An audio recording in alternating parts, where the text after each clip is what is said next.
All right, let's get to coloring. So the Copic markers have a brush tip as well as a chisel tip. I'm going to be using the brush tip for doing my coloring. And I tend to feather the first layer on simply because as you blend the Copic markers, it does start to bleed out a little bit. So by feathering it on, I'm getting less ink on there, as well as the fact that I'm allowing it to feather out as I do my blending and add a little bit more ink to it. For this particular card, I'm only doing some basic blending. So I'm only doing blending with 2 colors. You can get more elaborate and use a couple colors, or sorry, 3 colors, or even more if you wanted. But I don't think we need to get too complicated with this. So I'm just doing 2 color blending for this. So after I've put my dark color in, I'm just using little circles with my brush tip to start blending the color out. And then I'm going to go over the rest of it and just even that color so it's all the same. And the colors that I'm choosing, I'm trying to match some of the colors in the print that I chose. They may not be exact, but they're good enough that they will blend together for the card. All right, done that one. I'm going to add some yellow dots to the little birthday hat here. And I'm making that little fluff on the top yellow. I'll make its hat from the teal color. All of the Copic markers that I'm using will be listed on the supply sheet. They're all from the 36B set. It is my favorite set to use. Now for the little beak.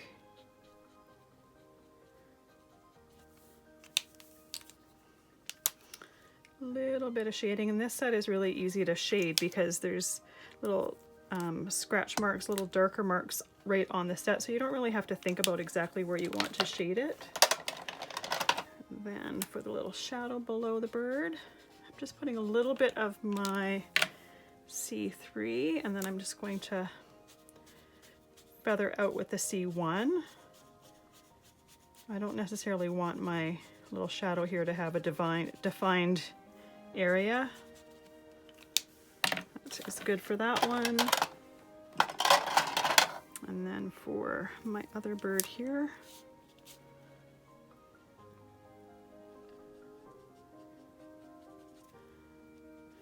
so as I was saying in the previous video, the thing I love about Copic markers is I can color this image for as long as I want. If you're using dye markers, you know that you have to color fairly quickly because the paper starts to pill quite quickly. It starts to get really rough and you start to lift up layers of the paper. But when you're using alcohol-based markers, you don't have that.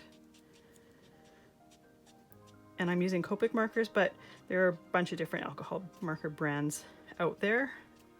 They all work pretty much the same way. I have my favorite in Copics because I've used it for longer than some of the other brands have even been a thing.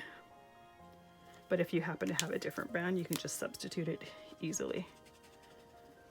And if you happen to decide to use dye-based markers, then just choose similar colors to the print that you have. There we go. And the thing with Copic markers is, like, this marker is still, or this ink is still wet. It takes a few minutes to dry, and as it dries, it continues to blend. So you'll notice that even as it dries, it blends just a little bit more. Oh, I accidentally colored that flower green. We will leave it green now. There we go, and that guy's beak is orange, but I think I'm gonna do this one yellow, just because I can.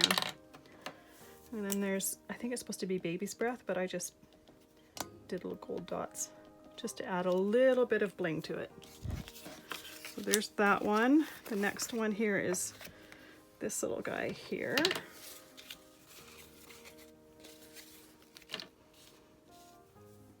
And I'm not going to show you the coloring of all the panels because once you've seen how they're colored or how a couple are colored, really everything is all the same. So I'm just going to do the first couple, and then there will be pictures of the individual panels on the supply list. And like I said, I'll list the exact colors I've used for this card, but you're going to want to change your colors based on whatever print you chose to go with your card, because there's no point in matching the print that I have used if your print is different.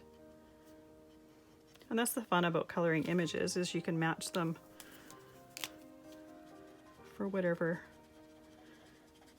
theme you're going with or whatever paper that you've chosen. So this is more of a birthday card, but you could do it as a Valentine's card, you could do it as a Christmas card, you could do it as a Mother's Day card, Father's Day card, whatever you want. Sky's the limit. It's just a fun card to do because the fold, for me, I just continuously play with it, which I think is the fun with this card. A great one to give to a little child, because it's kind of child and adult, because it's kind of mesmerizing how the fold works and how you can just keep folding it like it never ends. So it's a fun one to play with, which is why I refer to it as a fidget card, because to me it's perfect. It's like a homemade fidget tool.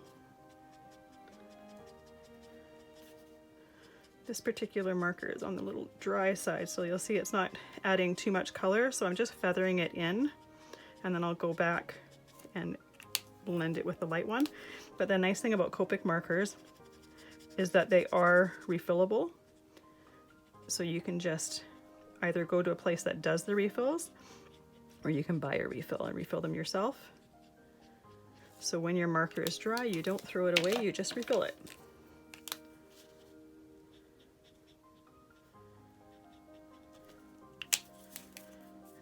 Shadow on the beak.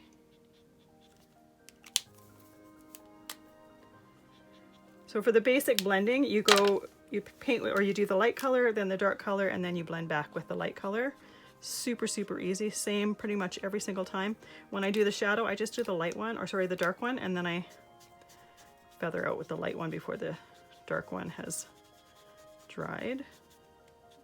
But like I said, I have a course that it goes far into depth on Copic markers. So if you want to learn more, you can go check that out. So I'm going to stop this video here. I'm going to color the other two panels, and then we'll be back in the next video where we glue them to our card base.